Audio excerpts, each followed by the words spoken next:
Welcome to the Comedy Suplex Podcart, your home for WTF news, Ring of Honor TV results, and all things wackiness related to professional wrestling and mixed martial arts. I am your host, The Biggity, also known as the Peach Machine on the WrestlingObserver.com website. I am the Ring of Honor TV reporter for the WrestlingObserver.com, plus I write other things so you can check me out there. My co-host is Mikey G, as always, and Mikey G is a professional wrestling promoter, pro wrestling connoisseur himself, as well as new friend of David Arquette, as I've just learned. Mikey G, what's going on, my man? Yeah, super what the fuck news. Starting off the top of the podcart, I'm going to be at a barbecue at David Arquette's house tomorrow. Arquette been popping his nose into the Southern California independent wrestling territory, and because I got all fucked up the other night and called him out on Twitter, that now I'm going to be at his house for a barbecue tomorrow. So we'll see what kind of wackiness gets brought up there. But I can't wait for that, man. Like I was saying, Mike, I got a bad feeling about this. You don't just call people out on Twitter, get invited to a barbecue, and it's all good. Usually this ends up in getting rolled or knocked out or robbed or something. So just, be on your A game, because BBQ could stand for Crow Barbecue to the brain. I'm hoping that's not the case. I am going to come clicked up, though. So, I'm going to be coming out there with a crew. So if it's gang warfare, like Los Barriquas versus DOA versus the Nation of Domination. Filthy Animal. Yeah, the Filthy Animal. Who cares who it is? I'm bringing my gang warfare, and it's going to be the Ready to Rumble 2. Now we're going to move on to some WTF news. Mike, Nakamura, bitten by dog, going to be out 2 more weeks. I did see that, but I also listened to our last podcast over again, and some of the detective questions that I came up with. You cut some of the best ones out, you shitty editor. What the hell? Especially the one about Nakamura being sought revenge against him for, eating that dog's cousin earlier in life. That was a great joke, and you shouldn't have edited it out of the goddamn podcast. Yeah, it's a low hanging fruit. You know what I mean? We're upstanding comedians here. Well, literally stand-up comedians, and we got to do better than a 3. I was in a group message with a bunch of comedians, and there's this wheelchair comic that's in the scene. He's fucking hilarious, Vince D'Amico, and we were all getting together for something yesterday, and Vince was like, "Hey, sorry guys, I'll be running late," and I said, "Oh my God, you can run again? That's awesome." And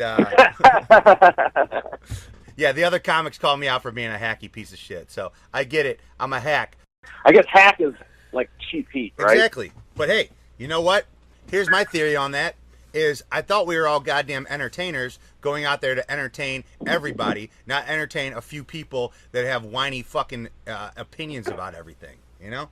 I totally agree. Like, we yeah, should not, everything that we should not bow WWE down does. to pussies. Right. Everything WWE does is hack. But you know what? That's their whole fucking MO. Same with Jeff Dunham and fucking Chris Angel and anybody else that's like the epitome of their industry.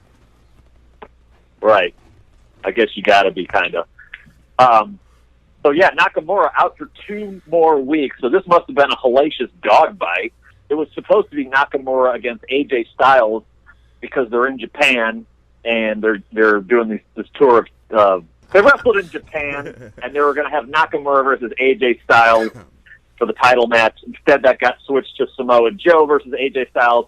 And I heard last night's match from Taipei, Taiwan with Joe versus Styles was an incredible match and AJ's best match in a long, long time. So that could be some good news for Samoa Joe, who needs something fresh to do. We also have some more breaking news. We have a new Ring of Honor World Champion. And it's not Cody Rhodes. It's not Marty Scurll. And it didn't happen at Best in the World pay-per-view. Jay Lethal won the world title at the television tapings on Saturday. And I don't know which episode it will air on. I'd assume the last one. They usually tape 4, so it's probably in 4 weeks. But Jay Lethal, new Ring of Honor World Champion, multiple-time ROH champion. Yeah, is this his second or third time, maybe 4th time as a champion? I'm not sure. Jay Lethal, hell of a guy, flag bearer for the company. He is the franchise there in Ring of Honor. What a swerve though. The title change not coming to best in the world. How'd you feel about that? Because I thought for sure, right? I mean, we all thought for sure. I would have put the title on Cody. I thought it was the time for him, but Lethal is a worthy champion, and I guess they got something else up their sleeve. The Booker, man, he's got a great mind. One of the best things about Ring of Honor to me is that they don't swerve you all the time. They don't just do whatever. A lot of times in wrestling, you can kind of predict what's going to happen, and WWE doesn't like that, and they'll often, if they feel a buzz about the fans knowing, they'll swerve you and do something different. And Ring of Honor never really does that. They just go with their plan, and that's the plan, and if people can predict it, then so be it. Usually they do make things somewhat predictable, you know. I mean, only because we're wrestling fans and we've seen wrestling forever. It's not that hard to be able to predict something. And plus, usually it's only, it's 50-50 one way or the other. This way, doing my Scott Steiner math, each wrestler had a 33 and a third percent chance of winning the match. Weird that Dalton Castle won and then dropped it the next night. I'm gonna do a quick recap of the best in the world results. Let's start from the top, as we just talked about. Dalton Castle winning retaining the Ring of Honor World Heavyweight Championship. Still, Ring of Honor Tag Team Champions the Briscoe beat the Young Bucks. Surprising result there. Let's see what else.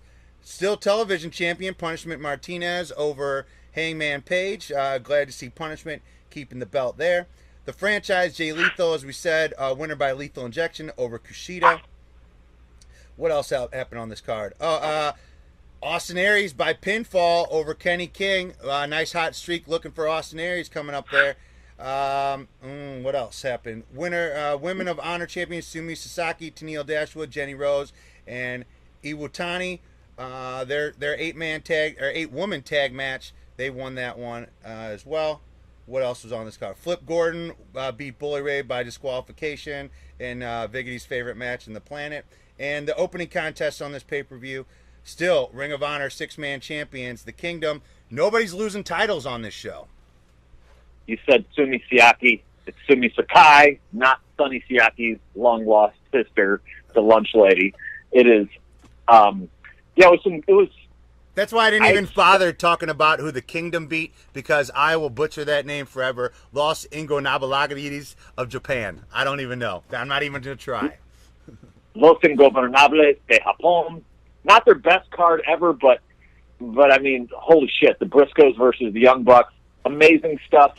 And the three-way main event was awesome. And the three-way main event, they were doing the story of Cody and Marty, sort of the ascension. And that's I guess they're building more heat on that with the Bullet Club breaking up, and that's what they're really trying to focus on. So I guess in that sense, Cody doesn't need the title, but he'll get it eventually. Well, here's what I don't get. After Dominion, after New Japan's pay-per-view earlier last month, the Bullet Club coming out strong as fuck. Young Bucks winning the IWGP Heavyweight Tag Team titles. Cody, Hangman Page, and I think Marty beating a list of legends there in a 6-man tag. The Bullet Club was coming off hot off that pay-per-view, and now in Ring of Honor's pay-per-view in June, Bullet Club coming up 0-3. Cody was supposed to take on Nick Aldis. It was supposed to be title for title. So do you think Cody gets the title before All In, or they do something different? I don't know. I don't think Ring of Honor has another pay-per-view. Of course they're always, live streaming on their Honor Club, but I don't think they have a major pay-per-view between now and All In. So you would think that the titles that are being held by everybody right now are going to be the same titles that are being held all the way through All In. Now, is Ring of Honor like, we'll help you by giving you the office, but we don't want you going up there defending our title. I don't know. I don't know what the theory is behind that. We all were thinking one way, and then results of this pay-per-view kind of threw us the other way.